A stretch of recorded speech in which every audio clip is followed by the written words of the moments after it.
Hey everybody, welcome to our YouTube channel. My name is Glenn Tompkins, Senior Instructor here at VectorVest's. Glad to be here, glad to have you here as well. This is going to be a video on something that's a hot topic. Again, AI, artificial intelligence. And interesting that 60 Minutes did an article or a story on AI last night. Scott Pelley did an interview with the CEO of Google, concentrated specifically on Google and what they were doing in regards to AI. It was a very good story, talked about the good and the bad in regards to it. But as investors in the stock market, could this be a place, if it's that booming or that it's got that kind of momentum, could this be a place where we can make money? And the answer to that is yes. And I'm going to show more about what AI is, and I'm going to give you 10 stocks that an article says are the 10 best AI stocks. But if you stick with me all the way to the end, I'm going to give you the VectorVest version of the top 10 AI stocks for you to take advantage of. So with all of that being said, let's jump right into my first story, which is really talking about the next level of artificial intelligence that AI is trying to achieve. Outside of just artificial intelligence, they're trying to get to a level of what is artificial general intelligence. Artificial general intelligence, it's the primary goal of artificial intelligence research and a common topic in science fiction and future studies.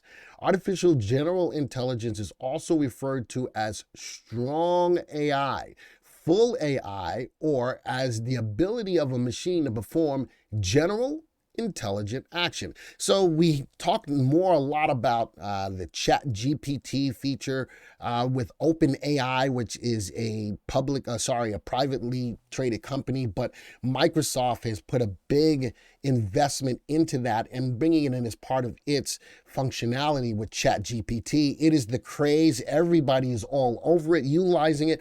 I utilize it for a lot of great ideas just in general. But the problem is with it, can you trust it wholeheartedly? And as we get more to this artificial general intelligence, I think it's there to spur up more of a confident nature that the material that's returned is going to be better utilized for what you can do.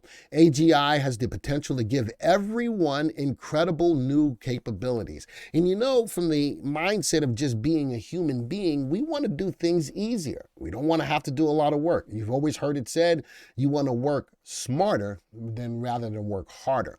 And I think that with AGI, it gives us the opportunity to work smarter without having to work harder, because computers can do so much more than the human brain can. We can imagine a world where all of us have the access to help with almost any cognitive task, providing a great force multiplier for human ingenuity and creativity. On the other hand, AGI would also come with some serious risk of misuse, drastic accidents, and societal disruption. The problem is with AI is that it doesn't have the human component. We have the ability to make decisions on the fly, not just be computated in what's in front of us as a computer is. And because we have the human ability, you look at AI and you say to yourself, it's great, it can do this, it can do that.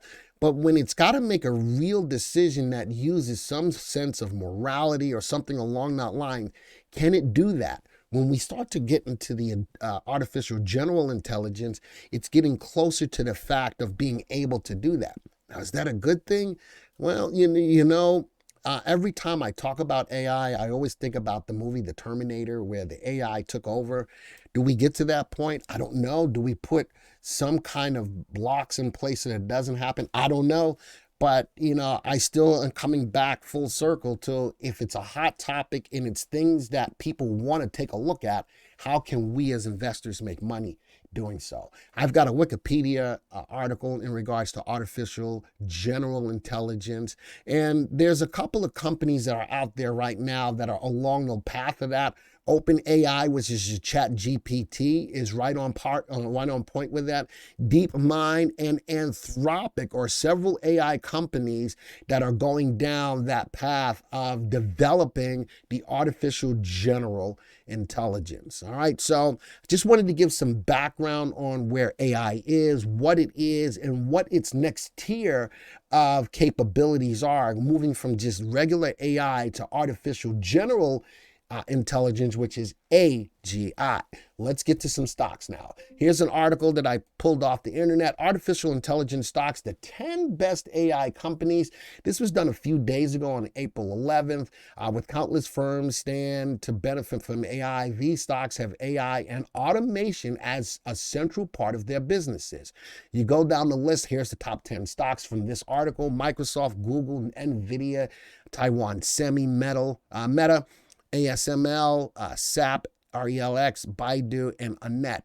And it breaks down how each one plays a role in the AI space. Again, Microsoft, looking at OpenAI, again, a company that is a private company, but by way of Microsoft's investment in it, utilizing under OpenAI's the ChatGPT model. A lot of people are using it. If you have an account with ChatGPT, type it in the comments. I want to know how many of you are using it.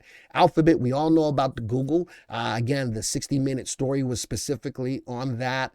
The company has been investing heavily in AI technology for several years now. Google has a superior data resources and deep mind technologies. So I saw that they've got like 26 major buildings of storage and stuff.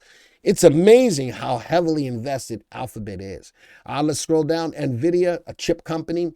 Along with being able to increase or build AI, you need to have the chips with the capability for these computers to be able to do all the computations as fast as they can.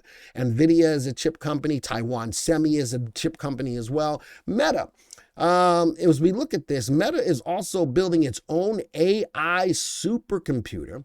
Even if it's not encountered, in April, the company published a new AI model that can identify individual objects with an image. Again, the whole AI space is a learning space. These machines are learning to be able to do what they can do. What if they bypass that learning and then create their own thing?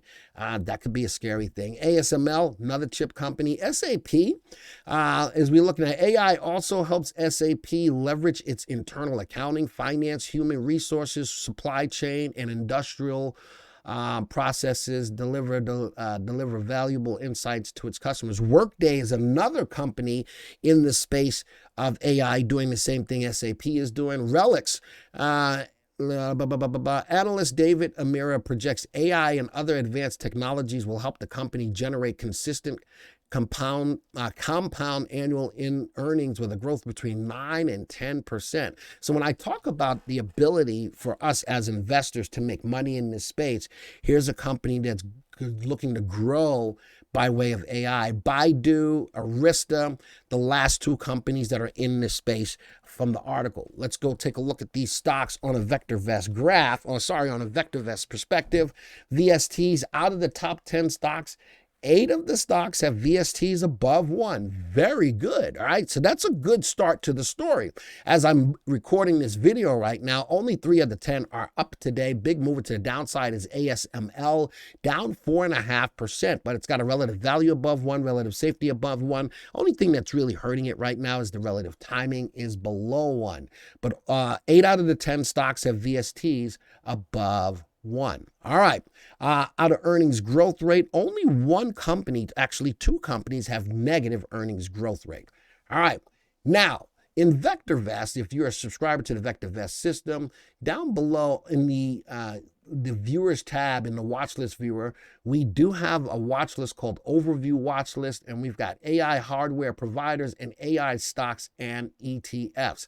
So as a subscriber to the VectorVest system, you have access to a watch list that has more than just 10. As a matter of fact, if I click on AI stocks and ETFs, we've got 50 stocks in here and ETFs in this space to help you to make a decision on what you like and what you don't like. So let's scroll back up, and I'm going to go to 417. Where is it? top 10, VST, all AI, VV top 10. So there's going to be a little overlap on some of these stocks, but there's going to be differences in these as well. Notice that in my stocks for the VectorVest's perspective, all of the stocks have a VST at or above 1. The only one that's at 1, no, actually, and I've got 11 stocks in here because I've also got an ETF, which is BOTS, Global X Robotics. All right, so every one of the stocks in here or an ETF has VSTs at or above 1. And so at least we've already started to build upon that list and provide you with a stronger list, a little bit stronger, looking at these stocks: undervalued, overvalued, overvalued, way overvalued, overvalued, overvalued. A lot of these stocks are overvalued. Well, what does that mean? That means people are willing to pay a premium to own these stocks. The perception is that these stocks have some good upside. If I sort this by relative value, I see that 5 out of the 10 have an RV at or above 1. So that's a good thing. There's good upside. Relative safety out of the 10. Look at that. 7 out of the 10 have relative safeties above 1 or at 1. Relative timings. How many of these are in an uptrend?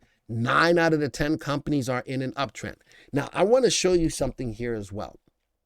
Let's go look at the bottom line of these watch lists. So let's go back to the list that came from the article. Looking at the bottom line, relative value below 1 is a group, relative safety above 1, relative timing above 1, CI below 1. Look at the dividends. The dividends on these stocks from the article are sitting at $1.17.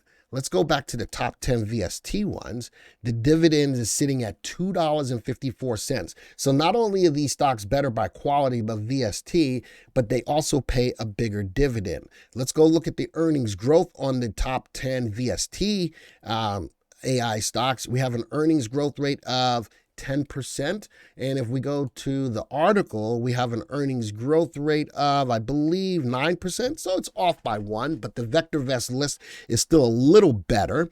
And let's go to the dividend yield. On the 10 from the article, we have a dividend yield of 0.56. Let's go to the top 10 from VectorVest's. Wow, we have a dividend yield of 1.22. It's not a lot, but it's better than the dividend yield in the top 10 from the article. So the whole idea, I'm not going to look at graphs today. All I really wanted to do was show you more about the AI space. I also wanted to give some more insight in the AI space. I took an article that looked at their top 10 stocks in the AI space, then translated that over to the VectorVest side to give you 10 that have better qualities, that have better analysis to keep your eyes on. Folks, if nothing else, these are stocks to put into your hit list, but these are stocks to definitely pay attention to. One other thing, let me go back to the program. Out of the 10 stocks that were 11 stocks that we're looking at, how many of them are going up today? I've got 1, 2, 3, 4, 5, 6 out of 11 going up today. So that's a good sign for us. And on the other side from the article, I've only got 3 out of the 10 going up. I think that you're going to be in a better sea, for a lack of a better word, of stocks looking at it from a VectorVest perspective than rather than just looking at the news. All right, so it's not all about what the news says. There's a lot of stocks, other stocks out there I like Palantir, like Snow, like C3AI. There's a lot of buzz about a lot of stocks that are out there, but it's all about performance. So I've taken the AI stocks, given it to you from a perspective of performance to give you an opportunity to make money in this space now that it's rock and rolling. Folks, this video is over. If you liked it, hit the like button. If it was worth it for you to be here, share it. And tell your friends about what we're doing here at VectorVest. And if you're not a subscriber to the channel, don't forget to hit the subscribe button and the bell icon. Till the next time, folks, see ya.